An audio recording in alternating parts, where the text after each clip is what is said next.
Sobat, mungkin dari tadi saya sering menyatakan Ctrl N, Ctrl Alt Shift. Nah, mungkin ada sobat yang belum paham. Kalau belum paham silakan ikuti bagian ini, tapi kalau sudah, sobat bisa skip. Tapi nanti di bagian kedua, di bagian ini, saya akan berbicara tentang apa itu style. Yang pertama saya akan berbicara tentang tombol kombinasi istilahnya ya. Nah, ini di tombol keyboard kita itu ada tombol escape, kemudian tombol fungsi yaitu F1 sampai F12, lalu ada tombol tabulator atau disingkat tab. Nah, yang punya kita, yang menjadi kepentingan kita itu ini, tombol kontrol atau disingkat dengan CTRL. Ada di sebelah kiri satu, kemudian di sebelah kanan satu, pasti itu sobat ya, ada di sebelah kiri dan sebelah kanan. Yang kedua tombol shift, ada di sebelah kiri satu dan di sebelah kanan satu. Kemudian ada tombol ALT, ya, tempatnya di sini, ada di sebelah kiri satu dan di sebelah kanan satu. Jadi kalau misalnya saya katakan Ctrl N, itu artinya tekan tombol di keyboard CTRL, terus tekan juga tombol N secara bersamaan. Atau kontrol dulu, kemudian N. Nah, itu maksud dari tekan kontrol N. Atau kalau dalam tulisan kita sering sebut kontrol plus N. CTRL plus N. Demikian juga kontrol Shift, ALT, H gitu misalnya. Itu artinya kita tekan tombol CTRL, Shift, dan ALT. Jadi ini kontrol, Shift, ALT, kemudian ditekan juga tombol H secara bersamaan, atau tekan dulu Ctrl Shift, tombol jangan dilepas, tombol Shift juga jangan dilepas, tombol ALT, ketiga-tiganya jangan dilepas, kemudian tekan Ctrl H. Nah, itu namanya tekan Ctrl Shift ALT H ya.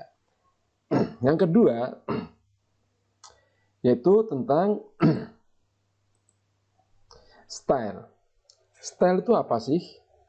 Tadi kita sudah melakukan pengubahan style normal yang bawaan Microsoft Word ya. Mungkin sobat bertanya, style itu apa? Secara sederhana, style itu dapat diartikan sebagai sekumpulan format yang diterapkan pada sebuah alinea. Saya kasih tahu alinea, ini misalnya judul ini dihitung sebagai sebuah alinea. Lalu oleh, ini juga alinea yang berbeda. Tombol di A pendahuluan ini juga alinea yang berbeda, konteks bahasa alinea berbeda. Kemudian yang pada dasarnya kaidah tafsir ini juga dihitung sebagai alinea yang berbeda. Nah, masing-masing ini alinea. Nah, di setiap alinea ini kan ada pengaturan format nih. Misalnya di style judul ada pengaturan font. Fontnya apa? Kita lihat. Cambria. Lalu ukuran fontnya 14.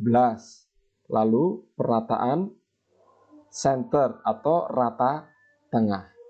Nah, Cambria 14, kemudian perataan tengah itu adalah sekumpulan format.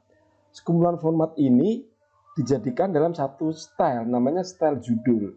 Atau dengan kata lain, style judul itu berisi font Cambria ukuran 14 dan perataan tengah, yang kemudian diterapkan pada alinea judul. Demikian juga misalnya pendahuluan. Pendahuluan ini dihitung alinea. Dia tadi menggunakan style apa? Style judul. Kita lihat nih, yang saya klik nih misalnya set. Style yang digunakan oleh pendahuluan, yaitu subjudul atau subjudul 1. Nah, di dalam style subjudul 1 itu ada kumpulan format. Kumpulan formatnya apa? Di dalam subjudul 1 itu kumpulan formatnya adalah satu format numbering dengan menggunakan angka, dengan menggunakan huruf kapital A diikuti titik. Lalu bold, kemudian Times New Roman, jenis hurufnya, ukuran hurufnya 12. Berarti numbering, Times New Roman 12 dan style bold itu sekumpulan format.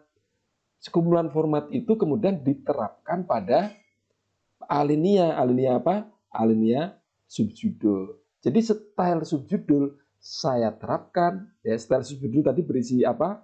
Berisi format numbering, format bold, format Times New Roman, dan format ukuran huruf 12. Itu kemudian saya terapkan pada pendahuluan. Jadi bisa dipahami ya apa yang dimaksud dengan style.